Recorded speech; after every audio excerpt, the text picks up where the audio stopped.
বন্ধুরা আজকের ব্লগটা কিন্তু একদমই অন্যরকম হতে চলেছে, তো ব্লগটা কিন্তু সম্পূর্ণভাবে দেখো। হ্যালো বন্ধুরা, সকাল সকাল উঠে পড়েছি, তো এখন বাজে 5টা। তো আজকের কিন্তু একটা স্পেশাল ডে আছে, তো সম্পূর্ণ ভিডিওটা দেখতে থাকো, বুঝতে পারবে আজকের কি। তো চলো সকাল সকাল রেডি হওয়া যাক, লেটস স্টার্ট। তো রেডি হয়ে গেলাম বন্ধুরা, দেখো কেমন লাগছে আমাকে বলো, আর সম্পূর্ণ ব্লগটা কিন্তু তোমরা দেখতে থাকো। এইদিকে আমি কিছু শ্যুট করে নিচ্ছিলাম সাদা পাল লাল শাড়িতে, আমাকে কেমন লাগছে তোমরা কিন্তু কমেন্টে বলো, আর হ্যাঁ ব্লগটা কিন্তু সম্পূর্ণভাবে দেখো। আর এদিকে আমরা সখীগণ বেরিয়ে পড়েছি। তো সেই দিন ছিল কিন্তু আমাদের মন্দির পূজা, বাবা বড় ঠাকুরের পূজা। তো সেই উদ্দেশ্যে আমরা তখন সকালবেলায় যাচ্ছিলাম নদীতে জল আনতে।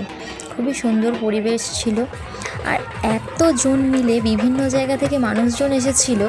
আমরা কিন্তু সবাই মিলে আনন্দ করতে করতে নদীতে জল আনতে যাচ্ছিলাম।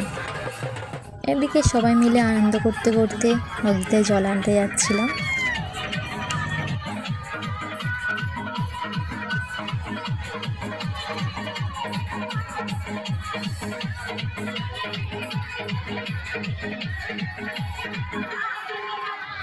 এই যে আমার সখীগণগুলো এখন ফটো তুলতে, পোজ তুলতে, নাচতে সবাই ব্যস্ত। আর সত্যি বলতে সেদিনকে কিন্তু পরিবেশটা খুবই সুন্দর ছিল।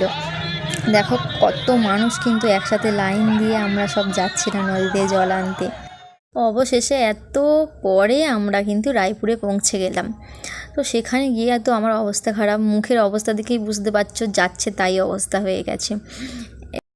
তারপর আমিও নেমে গেলাম নদীতে। তো দেখো ওখানে কিন্তু অনেকেই নদীতে জল নিচ্ছিল। আর এইদিকে দেখো কি বড় একটা জাহাজ যাচ্ছে, মানে এত কাছ থেকে জাহাজটা যায়। আর দেখো ওইদিকে লাইন দিয়ে কিন্তু আমাদের সব জল নিচ্ছিল। আর এই জাহাজ যাওয়ার পরে কিন্তু প্রচুর পরিমাণে ঢেউ দিচ্ছিল, তোমরা দেখতেই পাচ্ছ।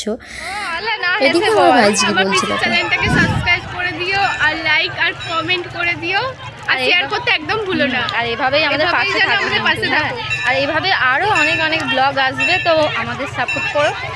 আর আমরা তো এরকম ব্লগ আনতেই থাকবো। জল আনা হয়ে গিয়েছে, তো এবার কিন্তু আমরা সবাই মিলে আবার আনন্দ করতে করতে ঘরে ফিরছিলাম। সত্যি বলতে সবাই কিন্তু খুবই ক্লান্ত, কিন্তু মনের দিক থেকে সবারই এখনও জোর আছে, তাই সারা রাস্তা সবাই নিচে নিচেই বাড়ি ফিরেছে। তারপরে সন্ধ্যার দিকে মন্দিরে এসেছিলাম, দেখো খুব সুন্দর করে কিন্তু সাজিয়েছিল। সত্যি বলতে ওই দিনটায় কিন্তু আমি আবার হরিনামও দেখছিলাম ওখানে আর ভিডিও বানাইনি যদিও। তো দেখো তোমরা ঠাকুর দর্শন করো, আর আমার ব্লগটা যদি ভালো লেগে থাকে তাহলে আমার চ্যানেলটাকে একটু সাবস্ক্রাইব করে দিও, একটা লাইক করে দিও, একটু শেয়ার করে দিও।